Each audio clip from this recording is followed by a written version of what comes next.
ಇನ್ನೊಬ್ಬರಿಗೆ ಕೆಟ್ಟದ್ದನ್ನು ಮಾಡಿ ಸಂತೋಷ ಪಡಬೇಡಿ. ಏಕೆಂದರೆ ಮೇಲಿನವನು ಯಾವಾಗ ಲೆಕ್ಕ ಮಾಡಲು ಶುರು ಮಾಡುತ್ತಾನೋ ಆಗ ನಿಮ್ಮನ್ನು ನೀವು ಹೊಂದಾಣಿಕೆ ಮಾಡಿಕೊಳ್ಳುವುದು ಬಿಡಿ ನಿಮಗೆ ಅಳುವುದಕ್ಕೂ ಕೂಡ ಅರ್ಹತೆ ಇಲ್ಲದಂತೆ ಮಾಡಿಬಿಡುತ್ತಾನೆ. ಮನುಷ್ಯನ ಸ್ವಭಾವವೇ ಹಾಗೆ. ಮಳೆ ನಿಂತ ಕ್ಷಣ ಛತ್ರಿ ಕೂಡ ಭಾರವೆನಿಸುತ್ತದೆ. ಜೀವನದಲ್ಲಿಯೂ ಹಾಗೆ. ಅದು ವಸ್ತುವೇ ಆಗಲಿ ಅಥವಾ ವ್ಯಕ್ತಿಯೇ ಆಗಲಿ, ಕೆಲಸ ಮುಗಿಯುವವರಿಗೆ ಮಾತ್ರ ಬೆಲೆ. ಹಿಂದೆ ಸಂಬಂಧಗಳನ್ನು ಪ್ರೀತಿಯಿಂದ ನೋಡುತ್ತಿದ್ದರು, ನಂತರ ಸಂಬಂಧಗಳನ್ನು ಬುದ್ಧಿವಂತಿಕೆಯಿಂದ ನೋಡುತ್ತಿದ್ದರು. ಆದರೆ ಈಗ ಸಂಬಂಧಗಳನ್ನು ಲಾಭವಿದ್ದರೆ ಮಾತ್ರ ಇಟ್ಟುಕೊಳ್ಳುತ್ತಾರೆ. ಕೇವಲ 1 ನಿಮಿಷದಲ್ಲಿ ಬದುಕು ಬದಲಾಗುತ್ತೆ ಅಂತ ಹೇಳೋಕ್ಕಾಗಲ್ಲ. ಆದರೆ 1 ನಿಮಿಷದಲ್ಲಿ ತೆಗೆದುಕೊಂಡ ನಿರ್ಧಾರಗಳು ನಮ್ಮ ಬದುಕನ್ನ ಖಂಡಿತ ಬದಲಾಯಿಸುತ್ತವೆ. ಎಲ್ಲರಿಗೂ ಕೂಡ ಒಳ್ಳೆಯದನ್ನೇ ಹರಸುವವರಿಗೆ ಜಾಸ್ತಿ ಕಷ್ಟ ಮತ್ತು ತೊಂದರೆಗಳು ಬರೋದು. ಏಕೆಂದರೆ ಒಳ್ಳೆಯ ಹಣ್ಣು ಯಾವ ಮರದಲ್ಲಿರುತ್ತದೋ ಆ ಮರಕ್ಕೆ ತಾನೇ ಎಲ್ಲರೂ ಕಲ್ಲಿನಿಂದ ಹೊಡೆಯೋದು. ನೆನಪಿರಲಿ, ಮನುಷ್ಯರ ನ್ಯಾಯಾಲಯದಲ್ಲಿ ಸಾಕ್ಷಿ ಮುಖ್ಯ, ಆದರೆ ದೇವರ ನ್ಯಾಯಾಲಯದಲ್ಲಿ ಸಾಕ್ಷಿಗಿಂತ ಸತ್ಯ ಮುಖ್ಯ. ಖಾಲಿ ಕೈಗೆ ಆಸರೆಯಾದ ಸಂಬಂಧ ಸಂಪತ್ತಿಗಿಂತ ಮೌಲ್ಯವಾದದ್ದು. ವಸ್ತುವಾಗಲಿ ಅಥವಾ ವ್ಯಕ್ತಿಯಾಗಲಿ ಕಳೆದುಕೊಳ್ಳುವುದು ತುಂಬಾ ಸುಲಭ, ಆದರೆ ಮತ್ತೆ ಪಡೆದುಕೊಳ್ಳುವುದು ತುಂಬಾ ಕಷ್ಟ.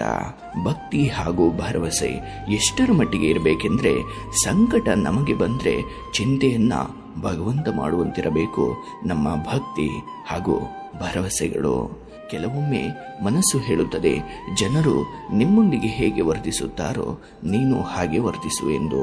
ಆದರೆ ಹೃದಯ ಹೇಳುತ್ತದೆ, ನಾವು ಅವರಂತೆ ವರ್ತಿಸಿದರೆ ಅವರಿಗೂ ನಮಗೂ ಏನು ವ್ಯತ್ಯಾಸ ಎಂದು. ನಿಜವಾಗಿಯೂ ದೇವರು ಬಂದು ನಿನಗೆ ಏನು ವರ ಬೇಕು ಅಂತ ಕೇಳಿದ್ರೆ ನಾನು ಕೇಳೋದು ಒಂದೇ, ನನ್ನನ್ನು ಪ್ರೀತಿಸುವವರನ್ನ ಯಾವಾಗಲೂ ಚೆನ್ನಾಗಿಟ್ಟಿರು ದೇವರೇ ಎಂದು. ದಾನ ಮಾಡಿದರೆ ಹಣ ಹೋಗುತ್ತದೆ, ಲಕ್ಷ್ಮಿ ಹೋಗುವುದಿಲ್ಲ. ಗಡಿಯಾರ ಕೆಟ್ಟರೆ ಗಡಿಯಾರ ನಿಲ್ಲುತ್ತದೆ, ಸಮಯ ನಿಲ್ಲುವುದಿಲ್ಲ. ಅಸತ್ಯವನ್ನ ಮುಚ್ಚಿಟ್ಟುಕೊಳ್ಳುವುದರಿಂದ ಅಸತ್ಯ ಮುಚ್ಚುತ್ತದೆ, ಆದರೆ ಸತ್ಯ ಮುಚ್ಚುವುದಿಲ್ಲ. ಮರಣದವರೆಗೂ ಕೂಡ ಉತ್ತರ ಸಿಗದ ಏಕೈಕ ಪ್ರಶ್ನೆ ಎಂದರೆ ಯಾರನ್ನ ನಂಬೋದು, ಯಾರನ್ನ ಬಿಡೋದು.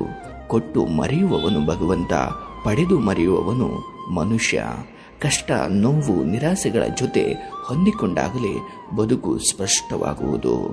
ಸಾಧನೆಯ ಹಾದಿಯಲ್ಲಿ ಸೋಲುಗಳು ಬಂದರೆ ಊಟದ ತಟ್ಟೆಯಲ್ಲಿ ಕಲ್ಲುಗಳು ಸಿಕ್ಕಂತೆ ಊಟದಲ್ಲಿನ ಕಲ್ಲುಗಳನ್ನು ತೆಗೆಯಬೇಕೆ ವಿನಃ ಊಟವನ್ನೇ ಬಿಡಬಾರದು. ಹಾಗೆಯೇ ಸಾಧನೆಯ ಹಾದಿಯಲ್ಲಿ ಕಷ್ಟಗಳು ಬಂದಾಗ ಕಷ್ಟಗಳನ್ನು ಎದುರಿಸಬೇಕೆ ವಿನಃ ಸಾಧನೆಯ ಹಾದಿಯನ್ನೇ ಮರೆಯಬಾರದು.